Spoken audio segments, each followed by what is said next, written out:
All of the successful people, doesn't matter, Elon Musk, Steve Jobs, Michael Jordan, Tiger Woods, all of them are obsessed, right? All Olympic athletes, they're obsessed.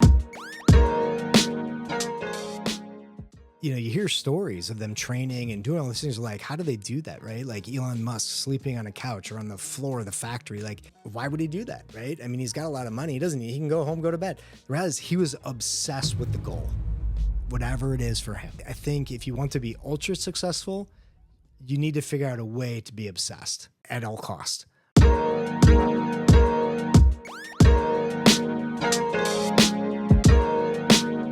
If you don't want to be obsessed, then you're going to have to settle for just being motivated, and you could be above average successful. There's a lot of people, I think the majority of people fall in that bucket. So I would say first, kind of first step, if you're successful or you want to be more successful, or you're just starting to be successful, you're trying to figure it out, right? And I've shared in previous podcasts, right? Like I went through therapy with the divorce and all that stuff, and the therapist was always about finding the words that like hit home. Like when you read a word, do you understand what the definition is, right? There's a reason those words all have meanings. They all have etymologies to them. So where does it come from, right? So inspiration is like breathing breath into something, right? So it's kind of an external source that creates a little bit of fire inside. And then motivation is the win for an external reward, right? If you will, or an avoidance of something. What's interesting is like obsession takes it to the next level.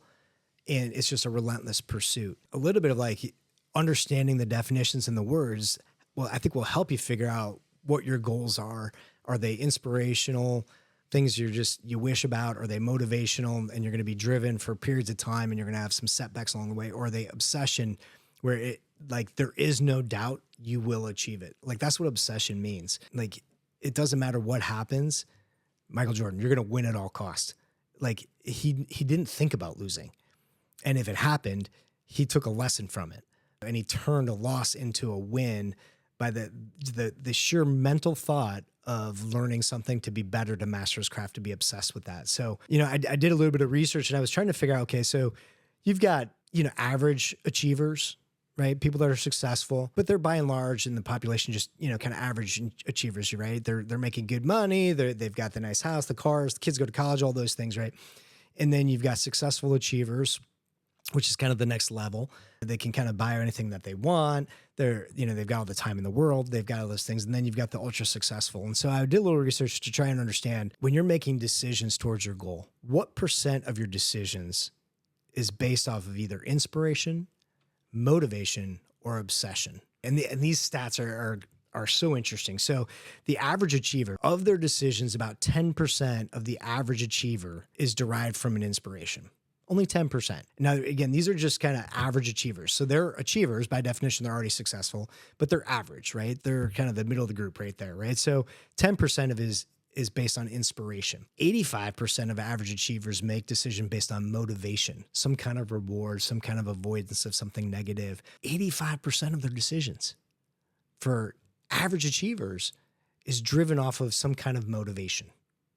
That's it. Like that's the majority of their decisions are based on motivating factors. And then only about 5% of their decisions, 5 for, again, average achievers, is based on an obsession, right? So when you think about that, the average achiever, most of those average achievers spend their time on how they decide to do something, right? Or take action is spent just based on something that's motivating them. They're not obsessed. Only 5% of the time are they actually obsessed about achieving that goal. And so then I was like, okay, that's pretty interesting. I thought maybe like the motivation was a little bit higher than I had thought it would be, but 85% of, average achievers are driven by motivation. Then I started to look, okay, well, what about, successful achievers? So you've got the average achievers, then you've got the successful achievers. How much of their decision making is spent either in inspiration, motivation, or obsession? And it's kind of interesting, right? Because 70% of their decision making is based on motivation.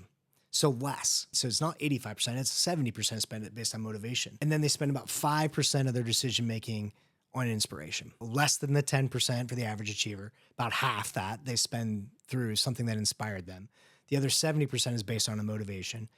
And then here's what's interesting. 25% of their decisions are based on obsession. And again, this is above average. This is the successful achiever, 25%. That's 5 times more It's not 100 times more. It's 5 times more than just the average achiever. That explains why they're successful achievers, because they spend more time making decisions around what's their obsession to master their craft or their domain. And now this next one's, it's going to blow your mind away, right? So I was doing the research. I was like, okay, well, what about the ultra successful people, right? The top 0.1%.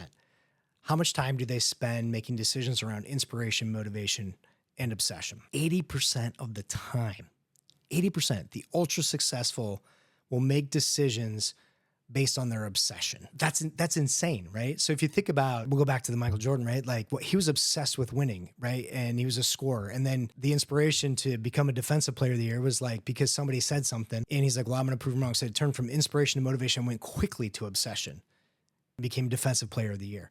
Like he's not a team player.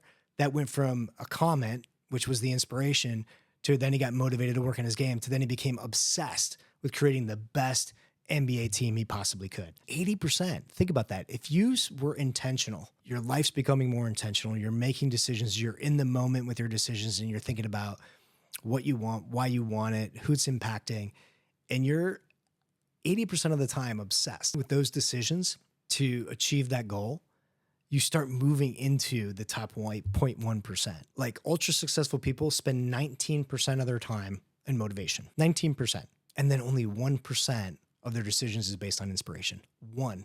That's it. Stop. Where are you going? Thanks for tuning in. Why are you here? Because you want to be successful. I'm going to tell you how to do it. We're going to cover that today. Click subscribe. Success comes from being obsessed, not motivation, not inspiration. It's obsession.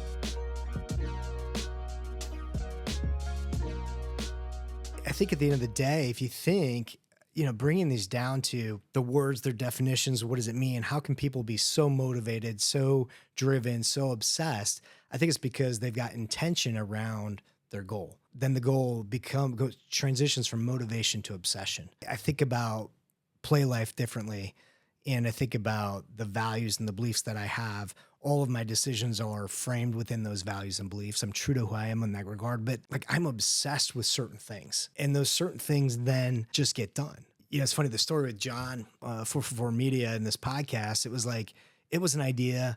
It was an inspiration for a long time. And then I was like, okay, well, then I started to feel like, okay, I'm motivated. I could probably get this done. And then I met John, and it was still motivation at that point. And then we connected and aligned on values and beliefs and what it might look like. And, through those conversations, like it just became John's infectious obsession with starting his business and doing it. And just like, he's obsessed with podcasts. He's obsessed with, like, he can't turn it off. I can text him day and night, doesn't matter. He's going to respond because I know he's up, because he's obsessed with it. The obsession became it's aligned, but it's a little bit infectious, right? So I just find it so interesting that people don't think about the choices they make, whether it's to get healthy or to change jobs, to get a different career or whatever. Like, you got to find what you're good at. That's one, right? And then you take the inspiration and you move it along from inspiration to motivation to obsession. And I think that's the key, right? The ultra successful, you could read any book on any, billionaire you want to, and there's just threads of obsession. They built the product and the product's good. It's new to market. It's great. It's getting traction. And then they tweak it. I mean, we're on what, iPhone freaking 19 or 20 or whatever the hell it is. Like, it was pretty dang good at iPhone 7, but they're just obsessed with the user experience, right? You take Mark Zuckerberg, Facebook, right? It started like on a college campus, and he's just obsessed over what it could be and how to get it better. And it, went from likes to comments to like video reels and posting your life story and all this. And it's just, they've just been obsessed with the evolution of what it's come to be. And you think about, I think of all the influencers, social media, YouTubers, whatever, right? Like, there's only a few that are crushing it, right? Mr. Beast, right, is crushing. Why? Because he's obsessed with what he's doing. And part of the successes early on was probably motivation to keep going. But then at some point, it's like, he's obsessed with every creative idea. Like, they get crazier and crazier, the ideas, right? That's an obsession. That's not motivation. That's an obsession. It's awesome. Great for him, right? He's got tens of millions of followers, right? Or you think about other influencers like Alex Hormozi. This guy failed a bunch of times in the gym space, right? How do you scale gym ownership? And so if you don't know Alex Hormozi, I'd definitely go follow him. He became obsessed with figuring out the sales process and how to scale to a point where like he had a lot of failures, but he was just obsessed at figuring it out to the point where like it is turnkey. They have a system and a business and a process and acquisition they've got. Like it's an obsession, right? And he's exited for 8, 9 figures a couple times, right? Like you don't get that. It's like, oh, it's nice. They fly as private and he's got, 8, 9 figures in the bank. Like he's only there because he was obsessed at figuring out his craft, which for him was gym ownership. First, he was a gym owner. How does he figure it out? Become successful, repeatable. So he got obsessed with that. Then he figured out the blueprint could work, and he could scale it. Then he went to the next level. He's like, okay, well, I can teach gym owners how to do that. So then he got obsessed with figuring out, okay, how does he create deliverables to give to other gym owners to help them be successful? So like the goal of the obsession might change, right? The topic might change. But if you want to be ultra successful, you have to be relentless. I think most people think of obsession as a negative, and truth be told, it certainly can be, right? There are so many terrible things in this world where people are obsessed about the wrong things, doing harm to others or whatever it may be. But I want to talk a little bit about that in the sense like it doesn't have to have a negative connotation. I think that's what society kind of gives it, right? If you're obsessed, you don't have work-life balance. If you're obsessed, you can't be a loving father. If you're obsessed, if you're so focused on one singular thing, how can you have balance or do these other things in your life? And I think that might be true to an extent, but you got to remember obsession is about one, maybe two things. It's not everything. And that's where the work-life balance kind of like doesn't happen, right? If you want to be obsessed and uber successful about something, it's one or two things. It's not everything. I think that's where people kind of go wrong is they want to be good at marketing. They want to be good at operations. They want to be good at product development, and at the end of the day, you got to find the thing that connects them all. And then you hire people to do the rest, right? You find somebody that is obsessed on operations, right? That takes time, but that's who you go hire, right? I don't know anything about videography. I don't know anything about any of the crap we got going on here, right? To set this up. Couldn't tell you. Like if I saw it, I'm like, I know what that's for, but I don't even know how to turn it on, right? That's not my obsession, right? Editing content, not my obsession. My obsession is like, I think there's things that people need to be more intentional about. I think you got to think about words, what they mean. Yeah, I think you got to be careful about which words you're using, right? And saying what you mean. And so I'm obsessed about that, but I've got John that's obsessed about how it all goes together. I think we're often too confused, like about everything it is that we need to be obsessed about. And, some of these big influencers or CEOs of company, they're not doing everything. There's no way. The CEO's job is to be obsessed with the mission and the vision of the company. That's their job, right? They got to have board meetings. They got to maybe sign off on things. But at the end of the day, their job is to be the visionary, see the path and be obsessed about how that happens and making sure that decisions from the executives and the board like aligns with that. They are relentless about that. You think about even NVIDIA, right? Where that thing started. Right. I mean, that was going sideways like a decade ago.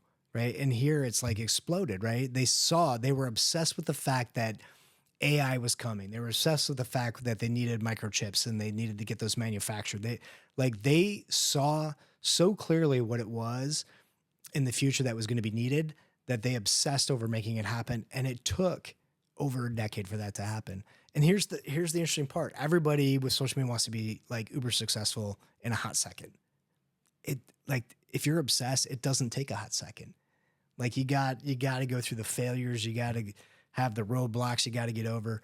But if you're obsessed, you will get past the failures. You'll get past the roadblocks. So, I think you got to have some reality about the timeline of what it takes to become motivated and then successful.